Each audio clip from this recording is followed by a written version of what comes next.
Dedinho de Prosa está começando. Hoje nós vamos entrevistar o grande trompetista, um dos melhores trompetistas do Nordeste, de uma escola top de linha no Brasil, professor Glaucio Xavier, que foi da Orquestra Sinfônica da Bahia, da Orquestra Sinfônica da Paraíba e é professor da Universidade Federal da Paraíba.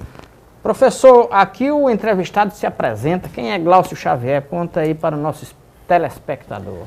Wellington, obrigado pelo convite, é um prazer estar aqui. Prazer é meu. Um pouco sobre mim e agradecer à sua equipe, né, por esse trabalho que vocês realmente desenvolvem e isso é muito importante para a informação, né, do paraibano em geral. E o Glaucio, Wellington, realmente é um cidadão brasileiro como todos os demais, né, vindo do interior, que quando jovem realmente as dificuldades foram muitas para poder estudar e poder buscar realmente um ensino, um estudo de excelência, por assim dizer, porque, como você sabe, realmente o nosso interior ainda é muito carente de qualidade do ensino, né? Ensino público. É verdade. Tem mudado muito alguns anos para cá, mas eu acho que ainda não atingiu um nível que todos nós gostaríamos que tivesse para evitar que o jovem pudesse realmente migrar do interior para os grandes centros. O senhor é pernambucano de que idade? De que cidade, perdão? Goiânia, Pernambuco. Goiânia. Conte um pouco da sua infância em Goiânia, como é que foi, quem eram seus pais, para a gente, a partir daí, desenrolar. Bem, meu pai se chamava Francisco Xavier da Fonseca, conhecido muito por Chico Flor. Era alfaiate, né? Um alfaiate muito famoso na cidade, uma cidade que tem mais de 454 anos de idade. E ele realmente, por ser alfaiate, realmente as dificuldades foram muitas para poder criar uma família muito grande, eram 11 filhos. 11 filhos? 11 filhos. O que é natural, né? Para um tempo que realmente não existia internet nem televisão, eu acho que as pessoas não tinham o que fazer, a não ser... E as dificuldades de criar não eram tantas, né? Como hoje. Perfeitamente. Hoje o cara manter 11 filhos não é brincadeira não, né? Tudo é mais difícil, E então, meu pai realmente, por tradição, ele foi filho de músico. O meu avô, Floriano... Ele era músico também, não? Também. Era? Mas amador, não profissional. Meu avô, Floriano Soares da Fonseca, o pai dele era regente sacro e também foi realmente regente de banda de música. Então Assim tem como um também, DNA aí. como o pai da minha mãe, o outro avô, João Chaves, também foi regente de banda de música. E meu pai também, na questão, isso é uma coisa cultural, né, no Brasil, somente na cidade interior. Quando as cidades detêm banda de música, as bandas de música civil, as pessoas, por uma questão de hobby, para se ocupar do seu tempo, procuram se vincular à banda de música no sentido de poder participar daqueles movimentos né, sociocultural, que as bandas realmente desempenham e poder também ocupar o seu tempo, sendo útil e fazendo o que gosta, que fazer música é uma coisa prazerosa.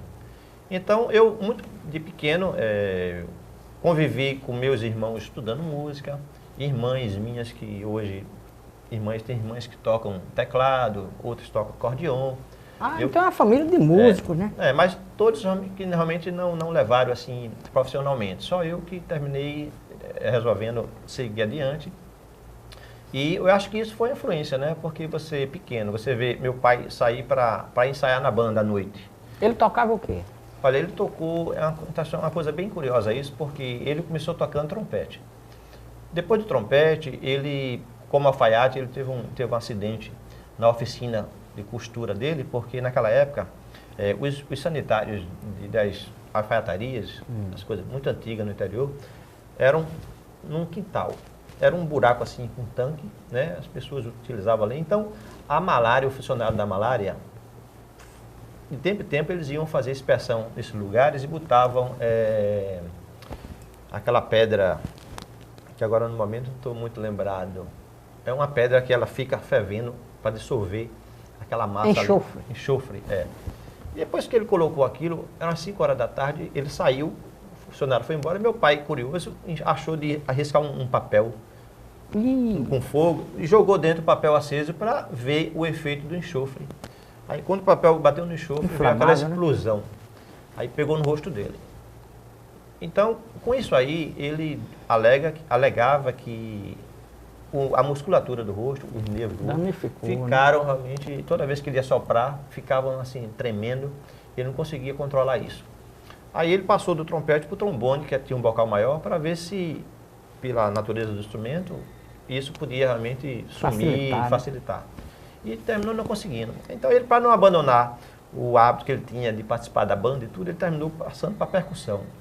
E até o tempo, a última vez que realmente ele participou, até antes dele morrer, realmente ele terminou como bombista da banda. E foi assim a história.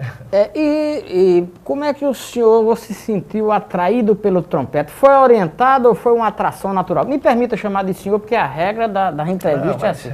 Fique à vontade, eu me sinto bem assim, quando você me trata por você, porque eu ainda me sinto jovem, mas é normal. É a regra, né? Olha, o trompete foi um acaso, assim, porque eu acho que o trompete, ele se destaca muito, né, pela natureza dele, assim, a sonoridade mais brilhante, né. E outra coisa, eu acho que foi pelo seguinte, porque quando eu estudava em Goiânia, nas escolas por onde eu passei, eu terminei participando das bandas marciais. Toda a banda marcial da minha escola, eu gostei de participar. E naquela época, diferente de hoje, quem tocava banda marcial, se você era instrumento do sopro, você tocava uma corneta. Corneta ou bombardão. Bombardão era um cornetão que se chama, que tinha um som como o trombone. Então, eu terminei escolhendo a corneta. Eu acho que isso foi tudo processo natural, perfeitamente, né? A da corneta para o trompete. Hoje as bandas marciais, né? Então, realmente, a tradição hoje é você pegar um trompete para tocar na banda marcial. E as bandas marciais começaram a implementar hoje determinadas melodias, né? Em forma de marchas, e muita coisa assim da atualidade, um repertório bem moderno, contemporâneo, nesse estilo que antigamente não era isso, era só aqueles dobrados marciais que a gente tocava, e mudou muito. Eu vou eliminar aqui o senhor, fazer um acordo, vou tratá-lo por você. Quando você decidiu o trompete é a minha praia, naquela época chamava pistão, não era? Pistão.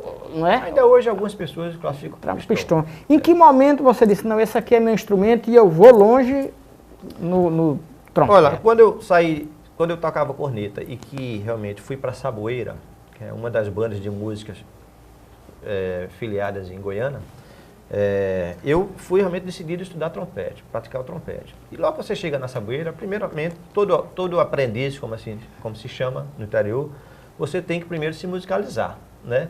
Aprender a ler a partitura, tal, para poder depois pegar o instrumento e a partir daí você começar a estagiar na banda.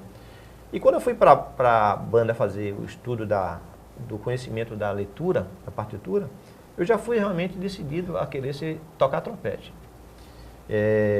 E lá, realmente, só que a carência da banda naquela época era mais de saxhorn, que é um instrumentinho que chama-se trompa cachorrinho, que também tem a mesma posição do trompete, e ela também é em si bemol. Então, como era a necessidade da banda... Usa bocal também? De bocal também. Ela é um pouquinho enroladinha assim, você segura ela assim, ela fica com a campana aqui do lado para cima. Entende? É uma trompa que ela, na verdade, ela só tem mais o caráter de fazer uma marcação rítmica através de notas repetidas do que melodicamente falando. Então, é por isso que muitas pessoas, às vezes, não passam muito tempo nesse instrumento, porque a pessoa quer ir muito mais longe, né? Quer solar, quer tocar melodias e tudo mais. E não, quando eu comecei por ela, porque o processo de embocadura era muito parecido e as posições também eram a mesma do trompete. Então, depois de que eu passei 6 meses tocando instrumento, foi que eu realmente peguei um pistão, por assim dizer, e nessa altura eu já tinha iniciado a leitura de partitura, e aí foi só uma questão de tempo para, na própria banda, você ir desenvolvendo essa habilidade. Professor, a gente vai fazer um breve intervalo, no próximo bloco a gente fala sobre a sua carreira profissional de professor, seus estudos nos Estados Unidos. A gente faz um breve intervalo, daqui a pouco está de volta.